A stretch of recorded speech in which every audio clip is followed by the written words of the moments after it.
Anda menyaksikan Breaking News Metro TV, saya Iqbal Himawan. Dan pemirsa, PDI Perjuangan akan segera mengumumkan calon wakil presiden dari Ganjar Pranowo karena pendaftaran mulai akan dibuka esok hari. Dan saat ini kita akan segera melihat situasi terkini di lokasi, tepatnya di kantor DPP PDI Perjuangan. Sudah ada beberapa tokoh yang hadir, diantaranya Ketua Umum PDI Perjuangan Megawati Soekarno Putri, kemudian ada Wakil Ketua Tim Pemenangan Nasional Ganjar Pranowo Andika Perkasa. Sementara itu, salah satu nama yang disebut-sebut atau santer terdengar, dan ini keluar dari pernyataan beberapa politikus PDIP, memang baru sebatas inisialnya M. Namun banyak pihak yang menduga ini adalah Menko Polhukam Mahfud MD. Sementara itu, sebelah kiri layar kaca Anda, ini adalah situasi terkini di rumah Mahfud MD. Tadi menurut rekan Sosa Hutapea di lapangan, memang belum terlihat sosok Mahfud MD, namun diduga atau diprediksi Mahfud akan segera meninggalkan kediamannya untuk kemudian menuju ke kantor DPP PDI Perjuangan.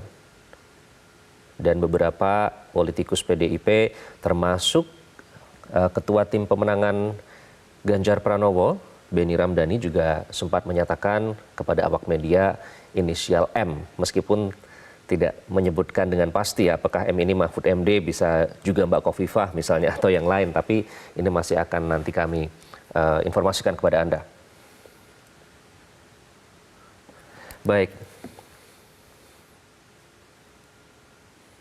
Baik, kami masih akan hadirkan kepada Anda situasi terkini langsung dari kantor DPP PDI Perjuangan.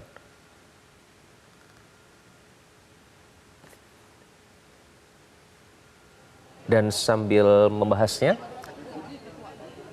kami masih akan hadirkan kepada Anda situasi terkini di kantor DPP PDIP. Ini adalah perwakilan dari P3 datang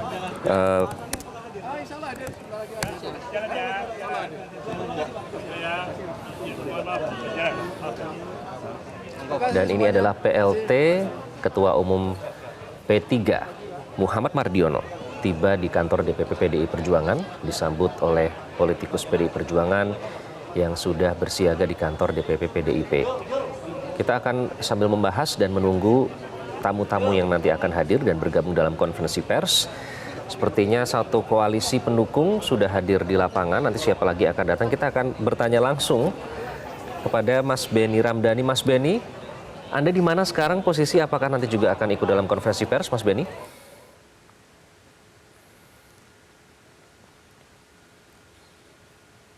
Kita coba panggil kembali Mas Beni. Masih bisa mendengar saya, Mas Beni?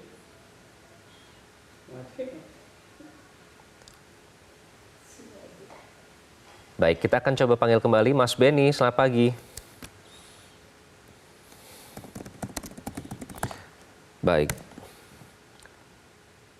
Baik, nanti kami akan kembali coba hubungi Mas Beni yang tadi sempat bergabung dengan Selamat Pagi Indonesia. Kita akan ke Mas Gun-Gun Herianto. Mas Gun-Gun, masih bisa mendengar suara saya?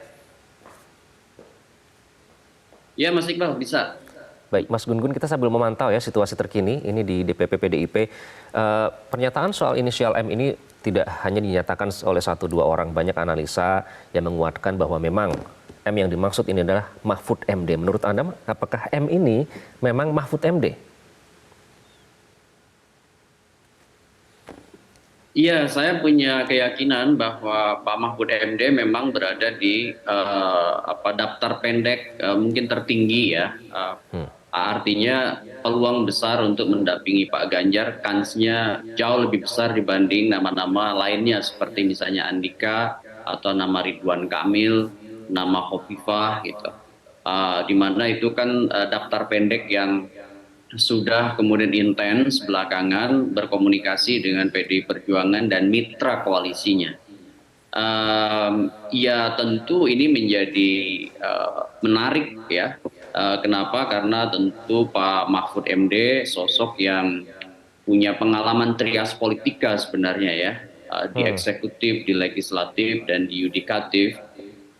Dan ini merupakan satu pilihan yang tidak mudah juga bagi PDI Perjuangan ya, mengingat belakangan kan santer ya, mengemuka ragam dinamika politik terutama yang berpusat pada Pak Jokowi begitu ya. Maksud saya ini Betul. menyangkut reference power atau kekuatan rujukan terkait dengan bandul politik Jokowi mengarah ke siapa, Oke. terutama dengan momentum kemarin putusan Mahkamah Konstitusi ya yang kemudian memungkinkan Gibran itu menjadi salah satu dari kandidat di line Oke, up capres Mas Gun-Gun, cawapres yang kalau kemudian kita lihat ada di calon lain ini kan juga kuat ya. yang Tadi Anda mungkin sebutkan akan ada Kofifa bertarung di Indar 2000. Parawansa, kemudian ada Andika Perkasa. Itu juga sebenarnya nama-nama tersebut juga kuat, baik secara memang figur maupun secara dinilai bisa mendongkrak elektabilitas, terutama misalnya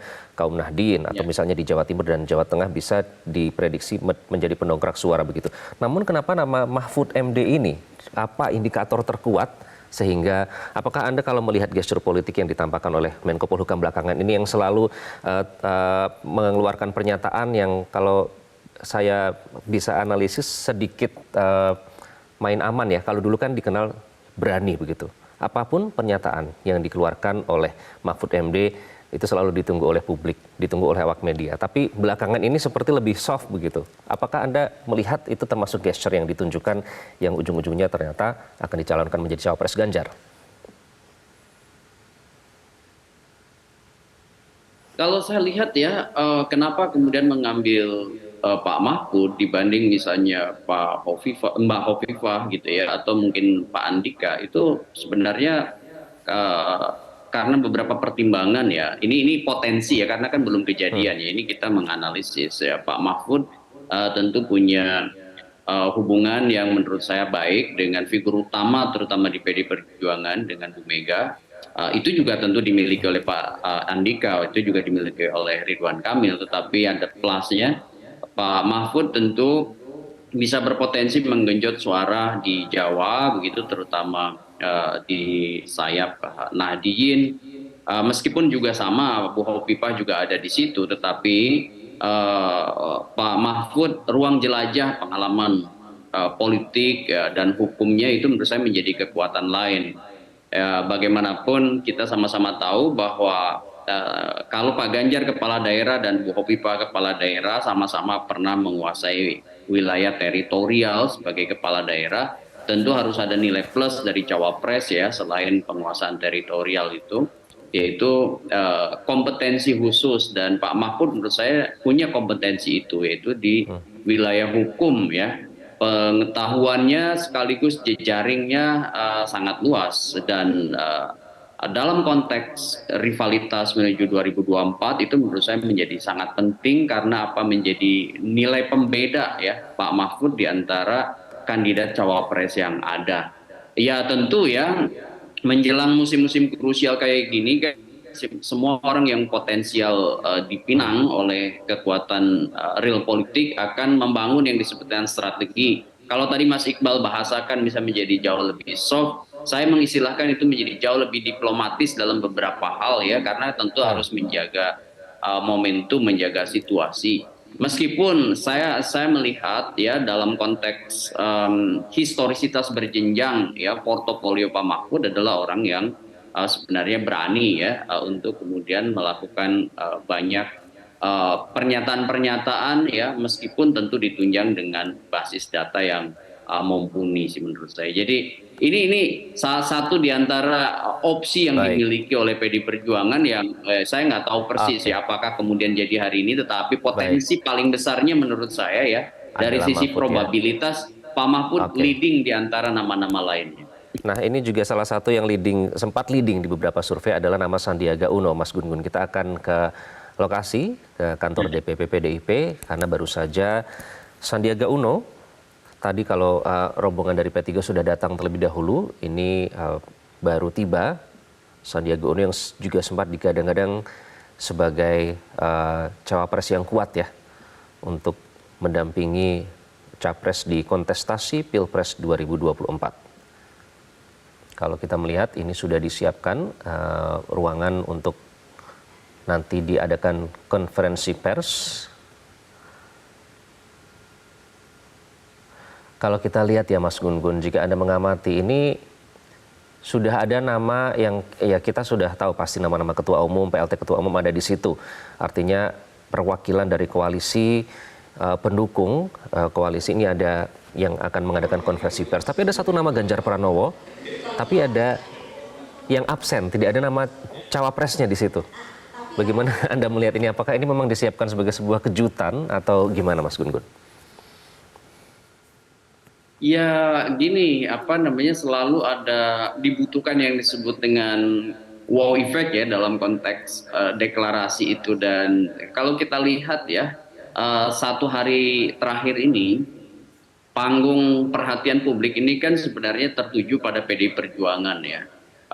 Ada dua hal yang ditunggu. Pertama, bagaimana relasi ya kuasa antara Bu Mega dengan Pak Jokowi setelah putusan Mahkamah Konstitusi itu mengeksplisitkan kemungkinan Gibran bisa maju. Jadi ini yang ditunggu sebenarnya, bagaimana power relations ya antara Pak Jokowi dengan Bu Mega. Yang kedua, kemana kemudian akhirnya langkah PDI Perjuangan, apakah kemudian tetap mandiri dengan pilihannya ya Ganjar dan cawapres yang dipilih tentu oleh Bu Mega dan mitra koalisi, atau kemudian mengambil opsi lain yang bisa saja mengejutkan begitu ya. Tetapi saya melihat bahwa kalau melihat dinamika satu pekan terakhir, sepertinya Bu Mega kecenderungan untuk kemudian maju dengan konfigurasi yang ada gitu, artinya PDI Perjuangan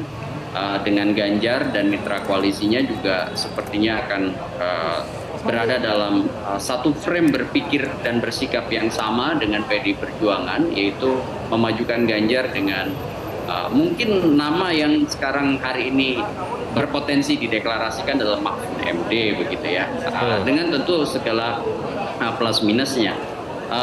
Yang kemudian menarik adalah ketika juga di lain sisi itu ada Gerindra ya yang kemudian berpotensi besar juga memajukan Gibran. Nah, di sini kemudian yang menarik sebenarnya adalah posisi di antara dua kongsi itu yang awalnya kemudian diprediksi oleh banyak orang antara Prabowo dan Ganjar itu kan all president's men gitu ya. Nah, apakah itu kemudian akan terkonfirmasi dari hubungan kuasa politik antara Bu Mega dengan Pak Jokowi jika kongsi ini benar-benar mewujud menjadi poros yang berbeda begitu ya. Contoh misalnya porosnya Pak Prabowo, porosnya Pak Ganjar, dan tentu di lain sisi adalah porosnya Pak Anies. Nah, apakah kemudian ini menjadi kompetisi bukan hanya dramaturgi tapi benar-benar kompetisi yang real begitu, karena misalnya tidak terfasilitasinya komunikasi politik antara Bu Mega dengan Pak Jokowi ya. Kalau misalnya pada akhirnya Pak Jokowi mengambil posisi bandul politiknya lebih mengarah kepada Pak Prabowo, mengingat di situ misalnya ada sebut saja investasi dalam tanda petik ya, kuasa politiknya lewat Gibran begitu. Baik, itu yang menarik of the President's Man, kemana bandul politik Jokowi. Dan kita sambil menyaksikan ini lokasi di Ketua Umum Perindo baru saja hadir, Haritanu Sudibyo. Tadi juga sudah hadir politisi PDI Perjuangan Oli Dondo Kambe. Nah, yang menarik Mas Gun, nanti kita akan bahas usai jeda ya. Karena meskipun nama yang beredar ini M inisialnya, tapi ternyata keluar pernyataan dari P3 yang tetap mengusulkan nama Sandiaga Uno. Meskipun ujung-ujungnya ya kami sami nawa atau pasrah saja. Nanti kami akan kembali dengan pembahasannya usai jeda. Tetaplah di Breaking News Metro TV.